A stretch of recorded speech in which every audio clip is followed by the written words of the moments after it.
tell me that I'm never. Hai semua, salam sejahtera Malaysia. Selamat datang ke channel Fels Lifestyle. Terima kasih kerana terus setia dan bersama di dalam channel ini. Tuan-tuan dan puan, pasti ramai yang mahu Najib dibebaskan. Sampai ada yang kata Najib dibebaskan, jadi Presiden UMNO semula, dan jadi PM lagi. Wow, berapa hebat dan besarnya pengaruh Najib Razak. Berkaitan dengan status Najib Razak yang kini berada di penjara, di mana Najib Razak telah menerima pengurangan hukuman penjara dan denda. Namun saudara-saudara, Badan Peguam baru-baru ini telah membuat satu keputusan mencabar keputusan Lembaga Pengampunan berkaitan dengan pengampunan yang diberikan kepada Najib. Selepas itu berkaitan dengan isu tahanan rumah. Inilah yang menjadi satu harapan kepada penyokong Najib agar Najib boleh keluar daripada penjara Kajang dan meneruskan baki hukuman penjaranya di rumah. Pasti ramai yang mahu begitu.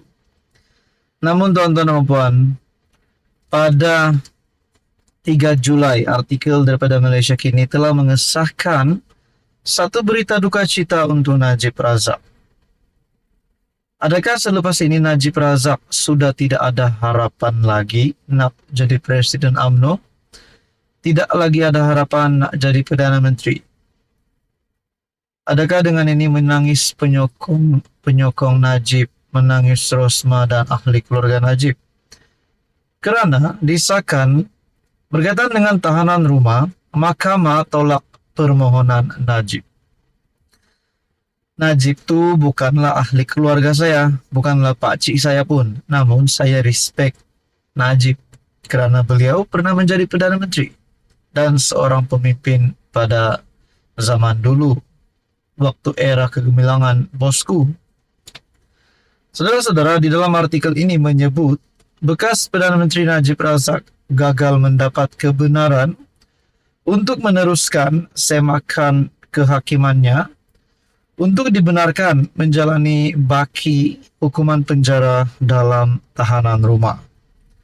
Mahkamah Tinggi KL menolak tindakan Undang-Undang Najib berhubung kewujudan perintah adendum yang dikatakan telah diperkenan oleh Yang di-Pertuan Agong ke-16. Hakim Amarjit Singh memutuskan semua afidavit yang mendakwa kewujudan titah adendum berkenaan hanyalah kabar angin semata-mata.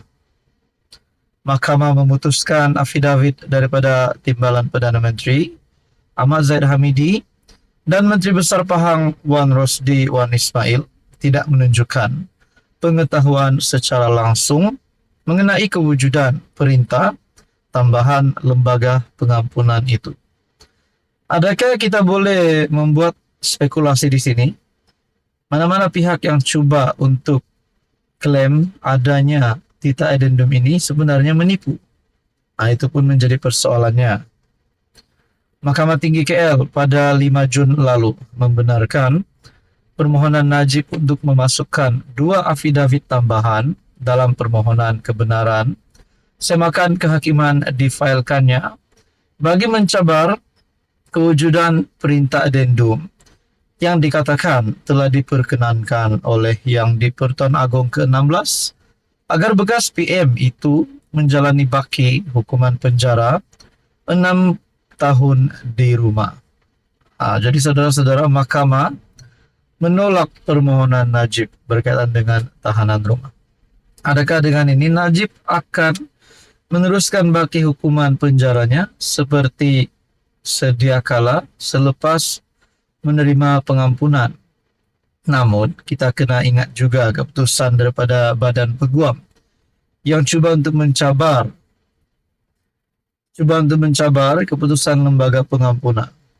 Badan Peguam cuba untuk mencabar, tetapi bukan mencabar kuasa agong menurut Badan Peguam dalam satu kenyataan. Jadi saudara-saudara, nak kata Najib bebas untuk jadi Presiden UMNO semula, Rasanya boleh kok, tapi tunggulah sehingga Najib bebas. Namun, sudah berapa usia Najib waktu itu? Adakah beliau masih dipilih oleh rakyat? Ini kan pula nak jadi Perdana Menteri. Nah, jadi saudara-saudara, berkaitan dengan isu ini, apa komen Anda? Silakan komen di bawah, teruskan bersama di dalam channel ini. Halo semua, salam sejahtera Malaysia. Tuan-tuan dan puan yang amat dihormati, saudara-saudara, terima kasih kerana bersama dan tersetia di dalam channel ini.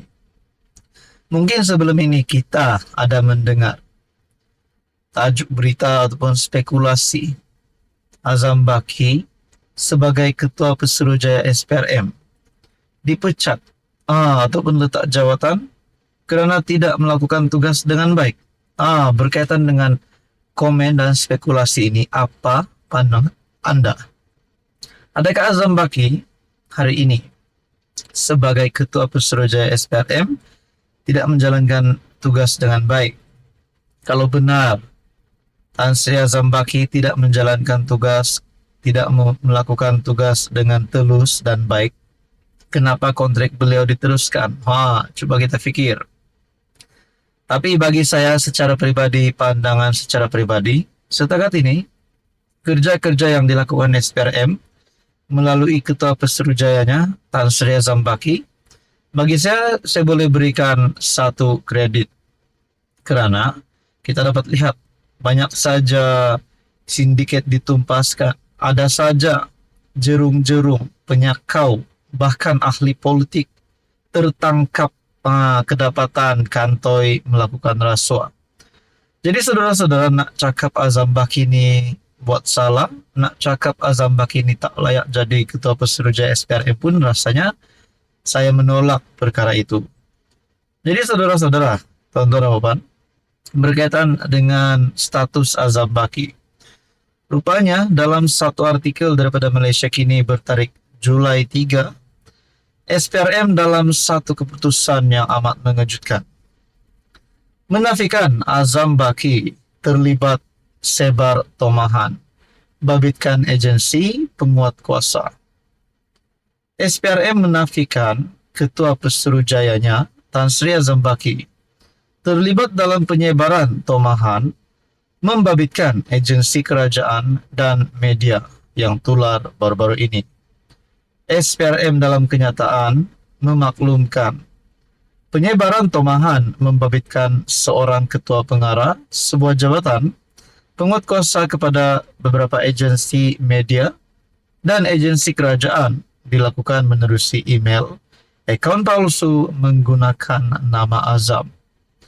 SPRM menafikan maklumat tersebut mempunyai kaitan dengan Ketua Pesuruhjaya dan Suruhanjaya ini. Oleh itu, orang ramai diminta agar tidak menyebarkan dan berkongsi sebarang maklumat yang tidak sahih atau palsu menurut kenyataan itu. Adakah ini satu cara mungkin jerung ataupun penjahat di luar sana nak jatuhkan Azam Baki? SPRM dalam kenyataan memaklumkan penyebaran tomahan membabitkan seorang ketua pengarah sebuah jabatan penguat kuasa kepada beberapa agensi media dan agensi kerajaan dilakukan menerusi email, akaun palsu menggunakan nama Azam, dan SPRM menafikan perkara itu. Saudara-saudara, berkaitan dengan berita panas ini, apa komen Anda?